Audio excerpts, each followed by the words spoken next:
എന്താടാ സൂര്യൻ ഉദിച്ചത് നീ അറിഞ്ഞില്ലേ?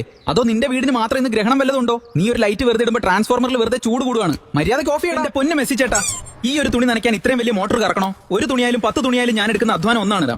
തുണി നിറച്ചിട്ടാ നിനക്ക് ലാഭിക്കാം. ആന്റി, ഈ സന്ധ്യാസമയത്ത് തന്നെ ഇത് വേണമായിരുന്നോ? ഇത് പകലാക്കിക്കൂടെ? വൈകുന്നേരം 6 മുതൽ 10 വരെയാണ് ഗ്രിഡ് ശ്വാസം മുട്ടുന്ന സമയം. ഈ സമയത്ത് ഹീറ്റിംഗ് എലമെന്റ് ഉള്ള സാധനങ്ങൾ ഉപയോഗിച്ച് 100% ആയില്ലടാ.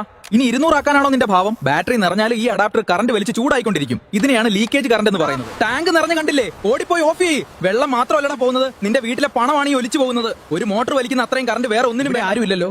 ഈ ചുവരുകൾക്ക് പഠിക്കാനാണോ ടി വി ഓൺ ചെയ്തിരിക്കുന്നത്? മര്യാദക്ക് പോയി ആ സ്വിച്ച് ഓഫ് ചെയ്യടാ. ഒരു വശത്ത് ലോഡ് ഷെഡിംഗ് കാരണം ഹോസ്പിറ്റലുകളും ഫാക്ടറികളും കഷ്ടപ്പെടുന്നു. അതിനകത്ത് സ്വർണം വല്ലതും വെച്ചിട്ടുണ്ടോ? ഇടയ്ക്കിടയ്ക്ക് ഇങ്ങനെ തുറന്നു നോക്കാൻ. നീ ഇങ്ങനെ ഇടയ്ക്കിടെ തുറക്കുമ്പോൾ അകത്തെ തണുത്ത വായു പുറത്തു പോവുകയും പുറത്തെ ചൂടുവായു അകത്ത് കയറുകയും ചെയ്യും. നിനക്ക് മഞ്ഞുമലയിൽ ഉറങ്ങണമെങ്കിൽ അന്റാർട്ടിക്കയിലോട്ട് വിട്ടോ. പുറത്ത് 35 ഡിഗ്രി ചൂടുള്ളപ്പോൾ നീ അകത്ത് 16 ഡിഗ്രി വെച്ച ഈ മെഷീൻ നിർത്താതെ ഓടേണ്ടി വരും. 24 ഡിഗ്രിയിൽ വെച്ചാൽ നിനക്ക് ഗ്യാസ് തീർന്നോ? അതോ ഒരു കപ്പ് ചായ ഉണ്ടാക്കാൻ 2000 വാട്ട് തന്നെ വേണോ? ലാഭിക്കാൻ പഠിക്ക്.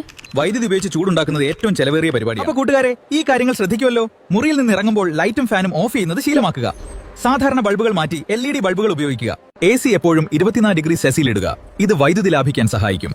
പീക്ക് അവറിൽ മോട്ടോർ, ഇസ്തിരിപ്പെട്ടി, വാഷിംഗ് മെഷീൻ എന്നിവ ഉപയോഗിക്കരുത്. പകൽ സമയത്ത് ജനലുകൾ തുറന്നിട്ട് വെളിച്ചവും കാറ്റും കയറ്റുക. ചാർജിംഗ് കഴിഞ്ഞാൽ പ്ലഗ് ഊരി മാറ്റുക. ഫ്രിഡ്ജ് ഇടയ്ക്കിടെ തുറക്കുന്നത് ഒഴിവാക്കുക. വസ്ത്രങ്ങൾ ദിവസവും ഓരോന്നായി തേക്കാതെ ആഴ്ചയിൽ ഒരിക്കൽ ഒരുമിച്ച് തേക്കുക.